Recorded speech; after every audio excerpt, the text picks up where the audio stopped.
friends, assalamu alaikum. Welcome back to our channel RUSI SAMAYAL. இன்னைக்கு நம்ம வீடியோல வந்து யம்மியான ஒரு காஃபி கேக் ரெசிபி தாங்க பார்க்க போறோம். வாங்க வீடியோல போய் பார்க்கலாம். இப்போ கேக் செய்யறதுக்கு முன்னாடி நம்ம வந்து குக்கரை நல்லா ப்ரீஹீட் பண்ணிடலாம். மணல் போட்டு இந்த மணல் இருக்குன்னா நான் மணல் சேர்த்திருக்கேன். அப்படி இல்லை நீங்க சால்ட் கூட சேர்த்துக்கலாம்.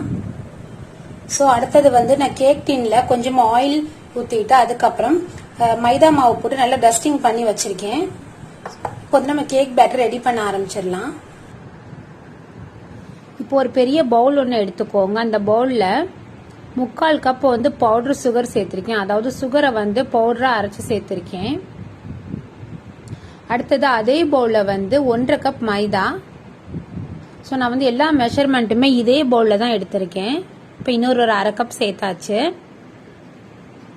அதுக்கப்புறம் அதே பவுல்லையே 1/4 கப் கொக்கோ பவுடர். இப்போ கொக்கோ பவுடர் ரொம்ப ஈஸியாகவே நமக்கு மார்க்கெட்டில் அவைலபிளாக இருக்கு. அதுக்கப்புறம் 1 teaspoon coffee powder, instant coffee powder எது வேணாலும் சேர்த்துக்கலாம். சேர்த்து ஒரு தடவை ஃபர்ஸ்ட் ட்ரை இன்கிரீடியன்ஸை நல்லா மிக்ஸ் பண்ணி விட்டுக்கோங்க.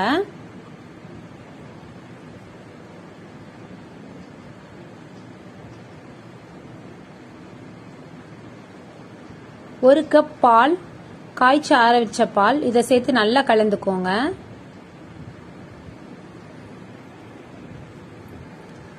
ஸோ நான் வந்து ஆயில் 1/4 கப் சேர்த்துருந்தேன். அது வந்து வீடியோ வந்து மிஸ் ஆயிடுச்சு. ஸோ நீங்கள் 1/4 கப் ஆயில் சேர்த்துக்கோங்க. ஆயிலுக்கு பதிலாக பட்டர் நெய் கூட சேர்த்துக்கலாம். இப்போ வந்து ஒரு 2-3 சொட்டு வந்து வெனிலா எசன்ஸ், அதுக்கப்புறம் ஒரு பேக்கெட் ஈனோ. நம்ம ஈனோ சேர்க்கறதுனால தான் நம்ம வந்து பேக்கிங் பவுடர், பேக்கிங் சோடா இது ரெண்டுமே சேர்த்துக்கிறது இல்லை. இப்போ வந்து ஒரு டீஸ்பூன் அளவு தண்ணி சேர்த்து அந்த ஈனோ வந்து கரையிற அளவுக்கு சேர்த்து நல்லா வந்து ஒரு தடவை மிக்ஸ் பண்ணி விட்டுக்கோங்க. ஸோ மறந்துடாம 1/4 கப் வந்து ரீஃபைண்ட் ஆயில் சேர்த்துக்கோங்க. வாசனை இல்லாத எண்ணெயா சேர்த்துக்கோங்க. இப்போ ஒரு தடவை நல்லா மிக்ஸ் பண்ணி விட்டுக்கோங்க. கேக் வந்து மிக்ஸ் பண்ணும் போது எப்போதுமே ஒரே டைரக்ஷன்லயே மிக்ஸ் பண்ணுங்க.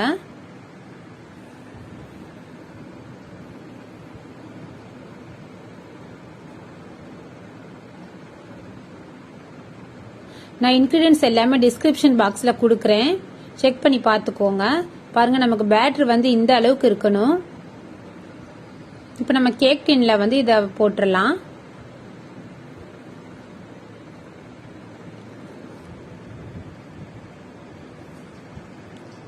இது எல்லாமே ஊற்றிட்டு நல்லா ஒரு தடவை டேப் பண்ணி விட்டுக்கோங்க. அப்போதான் ஏர் பபிள்ஸ் வந்து இல்லாமல் இருக்கும்.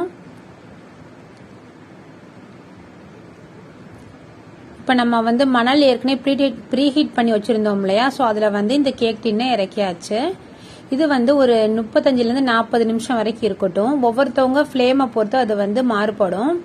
இடையில செக் பண்ணி பார்த்துக்கலாம் டூத் பிக்கை வச்சு. ஒரு 30 மினிட்ஸ் ஆனதுக்கப்புறம் அப்படி ஒரு வேளை அது வேகாமல் இருந்துச்சுன்னா நம்ம திரும்ப வந்து ஒரு 5 நிமிஷம் இல்லை 10 நிமிஷம் வச்சு எடுத்துடலாம். இப்போ வந்து நம்ம கேக் வந்து நல்லா பேக் ஆயிடுச்சு. பாருங்க நம்ம டூத் பிக்ல வந்து ஒட்டாம வந்திருக்கு கிளியரா. இப்போ வந்து நம்ம எடுத்து வெளியே ஆற வச்சிடலாம். ஸோ இப்போ நம்ம வந்து கேக் நல்லா ஆறுனதுக்கு அப்புறம் அன்மோல்டு பண்ணணும். எப்போதுமே கேக்கை நல்லா ஆற வச்சுட்டு அன்மோல்டு பண்ணுங்க. ஸோ இப்போ வந்து நல்ல கேக் ஆறிடுச்சு. இப்போ நம்ம அன்மோல்டு பண்ணியாச்சு. பாருங்க எந்த அளவுக்கு கேக் வந்து சூப்பரா வந்திருக்கு பாத்தீங்களா? பார்க்கும்போதே உங்களுக்கு நல்லா தெரியும்னு நினைக்கிறேன்.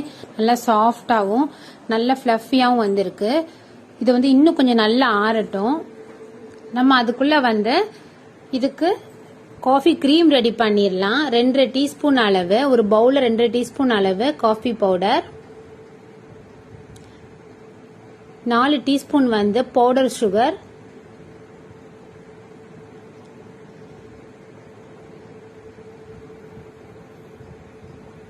4 டீஸ்பூன் அளவு நல்ல சூடான தண்ணி சேர்த்துக்கோங்க. சேர்த்து விஸ்க வச்சு நல்லா மிக்ஸ் பண்ணிட்டே இருங்க. கொஞ்சம் கஷ்டமா தான் இருக்கும். பட் நம்ம மிக்ஸ் பண்ண அது நல்லா வந்து காஃபி வந்து நல்லா கிரீமி டெக்ஸ்சர்ல வந்துடும் நமக்கு. எப்படியும் ஒரு 10 to 15 நிமிஷம் ஆகும். உங்கள்கிட்ட வந்து எலக்ட்ரிக் பீட் இருந்தா நீங்க அதுல கூட ட்ரை பண்ணலாம். ஸோ நல்லா வந்து பீட் பண்ணணும். இப்போ பாருங்க கொஞ்சம் கலர் மாறி இருக்கு. ஸோ நம்ம வந்து ஃபுல்லா வீடியோல காமிச்சா வீடியோ லாங் ஆயிடும். இப்போ பாருங்க இந்த அளவுக்கு நமக்கு வந்திருக்கணும். இதை வந்து நல்லா ஒரு 10 நிமிஷம் ஃப்ரிட்ஜில் வச்சிடலாம்.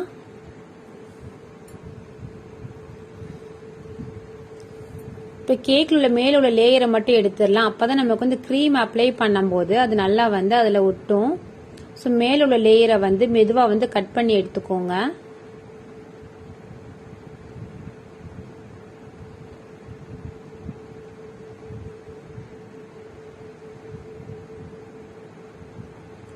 அதுக்கப்புறம் பார்த்தீங்கன்னா நான் சாக்லேட் வந்து ரெடி பண்ணேன். சாக்லேட் வந்து இப்போ டைரி மில்க் சாக்லேட் வந்து ஒரு 2 எடுத்துக்கிட்டேன். ஸோ அதை வந்து டபுள் பாயில் பண்ணி ஒரு கவரில் வந்துட்டு போட்டு வச்சுட்டு அதுக்கு மேலே ஒரு டிசைன் கொடுக்கறதுக்காக ரெடி பண்ணியிருந்தேன். டபுள் பாயில்னால் ஒன்றும் இல்லை, நம்ம கீழே பாத்திரத்தில் தண்ணி வச்சுட்டு அதுக்கு மேலே இன்னொரு பாத்திரம் வச்சு நம்ம சாக்லேட்டை வந்து மெல்ட் பண்ணுறது தான், அதான் டபுள் பாயில்.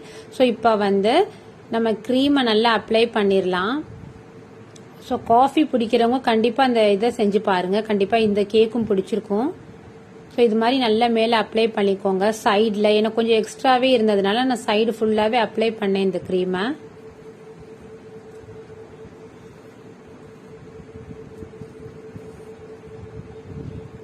ஸோ ஃபுல்லாக நல்லா அப்ளை பண்ணிவிட்டு திரும்ப ஒரு தடவை ஒரு 10 நிமிஷம் வந்து ஃப்ரிட்ஜில் வச்சு எடுத்துக்கோங்க.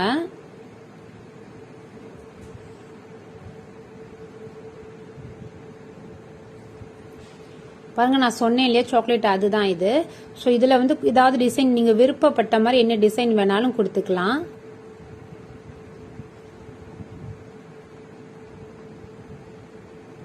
ஸோ நான் வந்து ஃப்ரிட்ஜில் வைக்கல, அதனால தான் கொஞ்சம் மெல்ட் ஆன மாதிரி இருக்கு. நீங்கள் வந்து ஃப்ரிட்ஜில் வச்சு எடுங்க. நான் வீடியோ காமிக்கணும் அப்படிங்கிறதுக்காக ஃப்ரிட்ஜில் வைக்காமலே செஞ்சிட்டு இருக்கேன். ஃப்ரிட்ஜில் வச்சிட்டோம்னா நல்லா வந்து அது செட் ஆயிரும். இப்போ பாருங்க நல்லாவே செட் ஆயிருக்கு. நான் கட் பண்ணி காமிக்கிறேன் பாருங்க, நமக்கு கத்தி வந்து எந்த அளவுக்கு வந்து சாஃப்டா இறங்குது அப்படின்ட்டு. காஃபி லவர்ஸா இருந்தீங்கன்னா கண்டிப்பா வந்து இந்த கேக் உங்களுக்கு பிடிச்சிருக்கும். எனக்கு வந்து காஃபி ரொம்ப பிடிக்கும். ஸோ நான் அதனால தான் இந்த கேக் வந்து ட்ரை பண்ணேன். இந்த வீடியோ உங்களுக்கு பிடிச்சிருந்துச்சுன்னா மறந்துடாம லைக் பண்ணுங்க, ஷேர் பண்ணுங்க, கமெண்ட் பண்ணுங்க. நெக்ஸ்ட் வீடியோவில் பார்க்கலாம். Thank you so much. Bye. Happy cooking.